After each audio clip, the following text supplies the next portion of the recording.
Nous croyions être dans le monde de Locke, avec des ouvertures sur le monde de Kant. Nous nous retrouvons dans le monde de Hobbes, avec des ouvertures sur le monde de Nietzsche et celui de Marx. Et je vais essayer de passer une partie importante de cette conférence à expliquer cette formulation.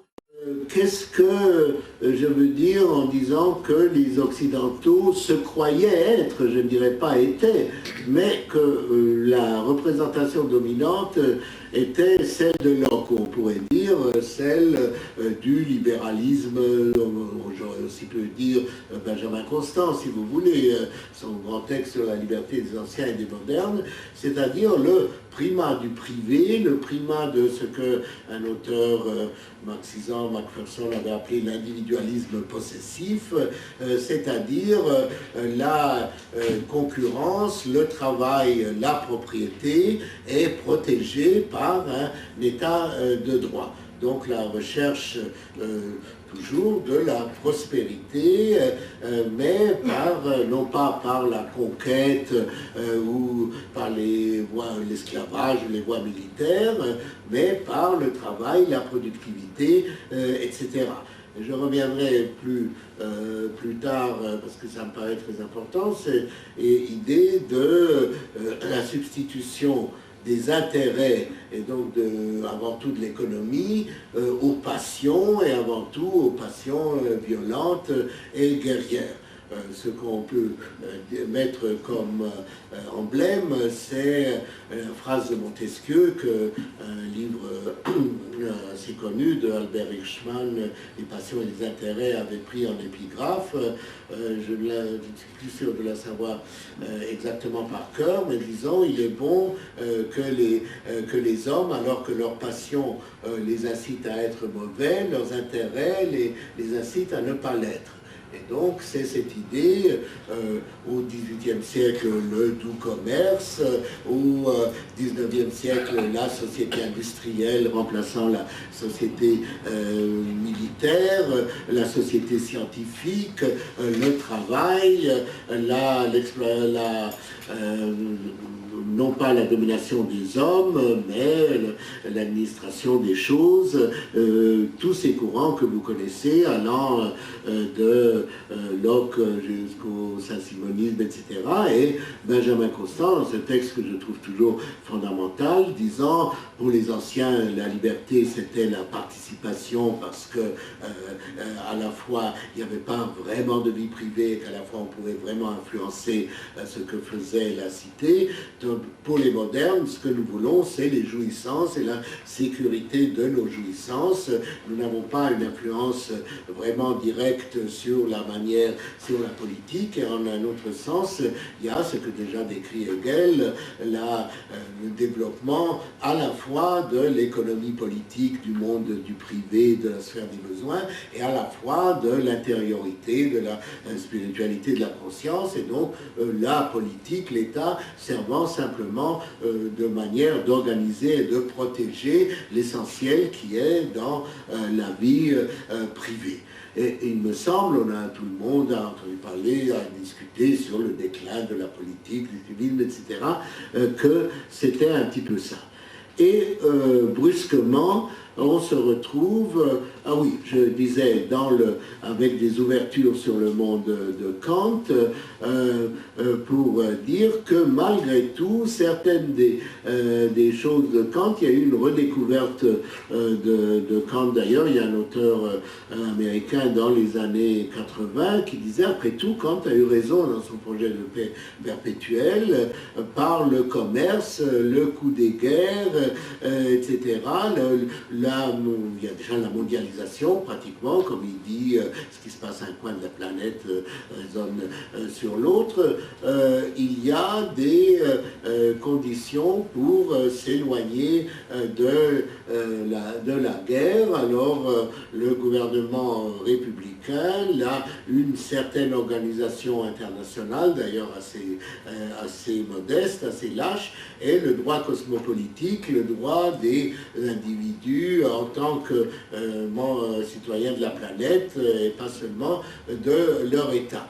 Et donc on pouvait voir le début de quelque chose comme ça. Et quand je dis on se retrouve dans le monde de Hobbes, ça ne veut pas dire, là aussi, comme le dit Kagan, parce que je trouve qu'il a tout à fait tort de se réclamer de Hobbes. Helmut Schmidt, dans une critique, a dit qu'il aurait pu parler de Machiavel, mais Hobbes a horreur de ce monde de la compétition. Il faut justement en sortir. Et c'est la peur qui est bonne conseillère, la peur de la mort violente. Hobbes lui-même était très fier d'avoir vécu à plus de 90 ans et d'avoir été le premier à quitter l'Angleterre au moment de la guerre civile. C'est pas du tout Hobbes qu'on peut prendre comme modèle de ces vertus guerrières que l'administration Bush essaye de ressusciter en Amérique, à moins de dire oui, il faut sortir de l'état de nature, mais comment on en sort? C'est le Léviathan, et le Léviathan, le voici, c'est l'Empire américain. On peut avoir cette interprétation, laisser donner tout le monopole de la force à l'Empire qui serait l'équivalent sur le plan international de l'État sur le plan intérieur. Mais je ne veux pas du tout entrer là-dedans. Ce que je veux dire simplement, c'est très simple, c'est la préoccupation de la sécurité. C'est que la peur de la mort violente, quelles que soient les conséquences politiques ou morales que l'on en tire.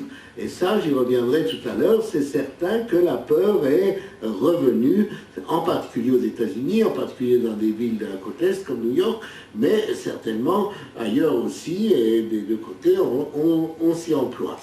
Alors, nous sommes dans le monde de Hobbes avec le problème qui a toujours été, qui est le début de la critique de Hobbes par Locke, etc., que si on s'occupe uniquement de sécurité, c'est pas une manière de vivre, parce qu'on sacrifie tout le reste, on sacrifie la liberté, on sacrifie la prospérité, et donc, oui, il faut la sécurité, mais il faut aussi qui nous protégera de nos protecteurs. D'ailleurs, Hobbes lui-même, dans un passage assez amusant, dit on entre en société pour éviter la mort violente, mais il y a deux cas où on fait un mauvais marché parce qu'il y a la peine de mort et il y a la guerre.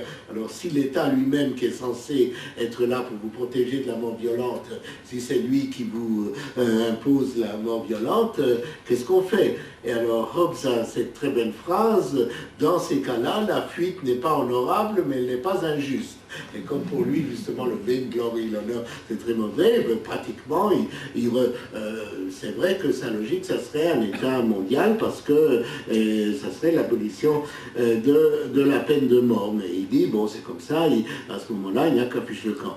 Mais c'est, en tout cas, la critique qui a suivi de Locke et d'une certaine façon de Kant, c'est de dire, ou de Rousseau, de tout le monde, on ne peut pas fonder la sécurité et la vie uniquement sur la peur, uniquement sur la recherche de la paix, pour avoir la paix sur le sacrifice de la liberté devant une autorité suprême. Il faut que celle-ci soit elle-même réglée, il faut qu'on soit protégé par rapport à nos protecteurs, d'où chez Locke il y avait le droit de la révolte, etc.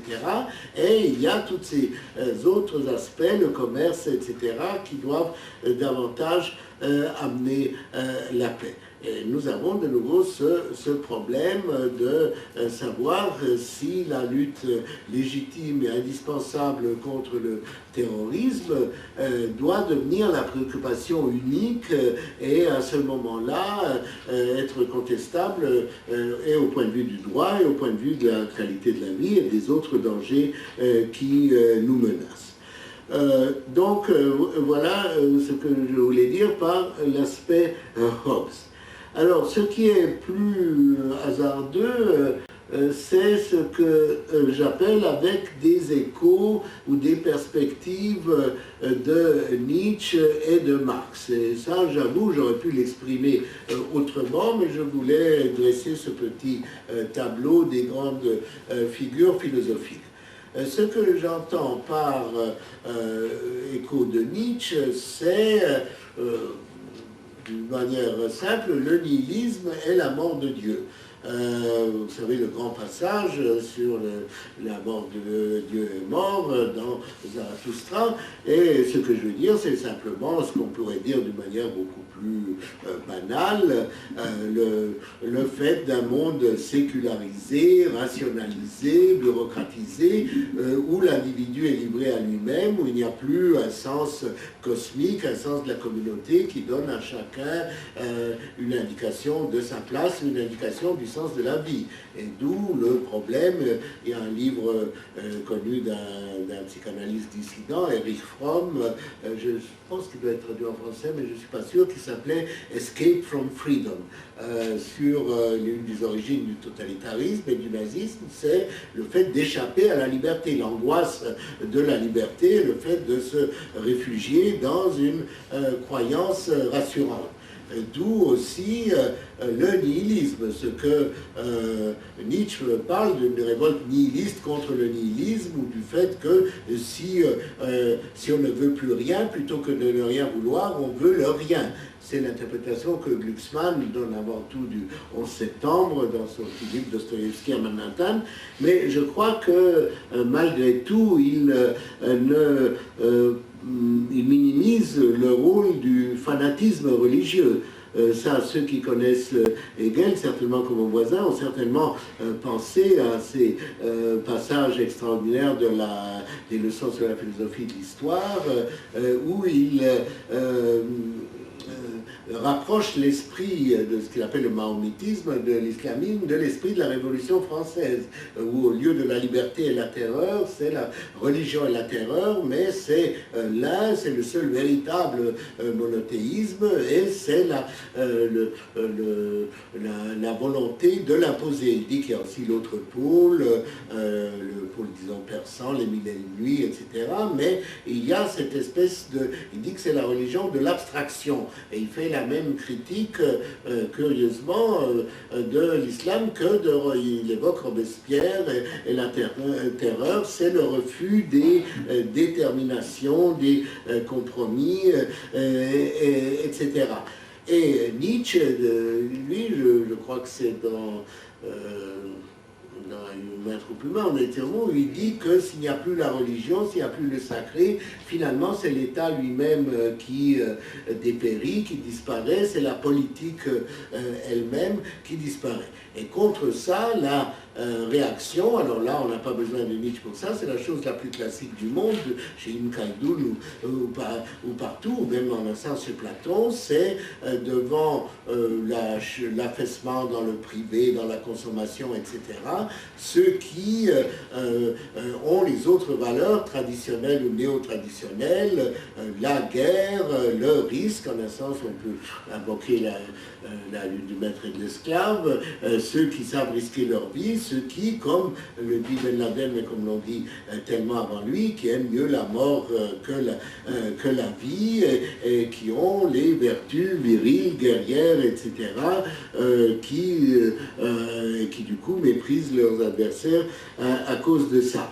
Et donc, le diagnostic sur le déclin, sur le fameux passage du dernier homme, un des plus beaux passages, vous savez, le dernier homme qui, on prend plus de risques, parce que c'est mauvais de se battre, c'est mauvais pour l'estomac, on prend un petit médicament pour le jour, et un petit médicament pour la nuit, on va dans les climats chauds, etc. Et voilà, il n'y a plus de noblesse, plus d'étoiles, etc. Et c'est une description criante de vérité, et en même temps, la réaction contre ça, je ne dis pas que c'est Nietzsche qui a créé le nazisme ou le fascisme, pas plus que c'est Marx qui a créé le stalinisme, mais quand même, c'est de ressusciter à la fois le renversement des valeurs, la hiérarchie, la cruauté. On peut dire que Nietzsche, c'est l'artiste, le solitaire, etc. Mais il y a quand même un aspect politique extrêmement explosif. Alors, il y a ça, et quand je dis Marx, je ne dis pas au sens de ce qui se passe vraiment. D'une part, je ne suis pas du tout économiste, et dans la faible mesure où j'ai des idées, elles ne sont pas marxistes. Je ne pense pas que la richesse du centre de l'Occident est fondée sur l'exploitation du sud, de l'Afrique, de la pauvreté. Il y a toujours une part de vérité, la manière dont on se ferme aux produits du tiers-monde tout en obligeant le tiers-monde à s'ouvrir au nôtre, etc. Il y a énormément d'injustice et d'inégalité, mais je ne suis pas du tout, je ne crois pas qu'il y ait une théorie qui remplace celle de Marx au niveau global pour expliquer l'exploitation au niveau mondial et encore moins la possibilité de la révolution et d'une société sans classe au niveau mondial.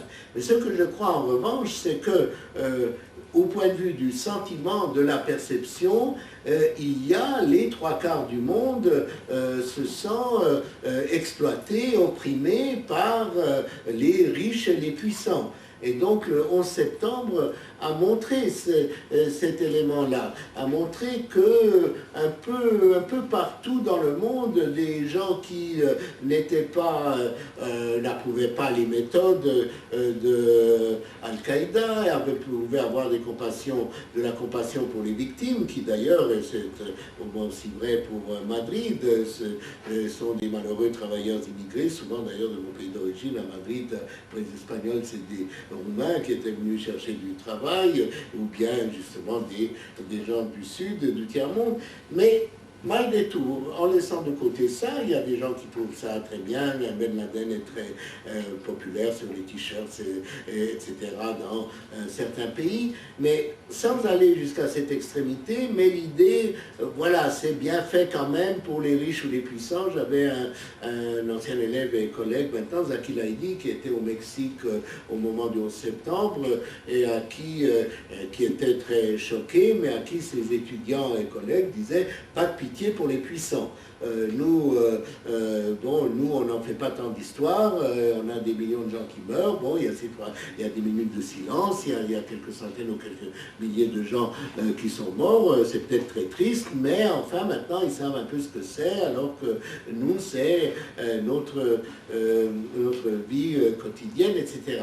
Donc ce sentiment dont je crois qu'on peut dire que l'immense majorité des Américains n'ont aucune idée, les Européens peuvent le sentir un peu plus. Ça, cette histoire qu'on peut, à la Nietzsche, dire c'est du ressentiment, c'est de l'envie, on peut dire c'est le sens de l'inégalité, de l'injustice, mais je crois que c'est une composante fondamentale de notre monde.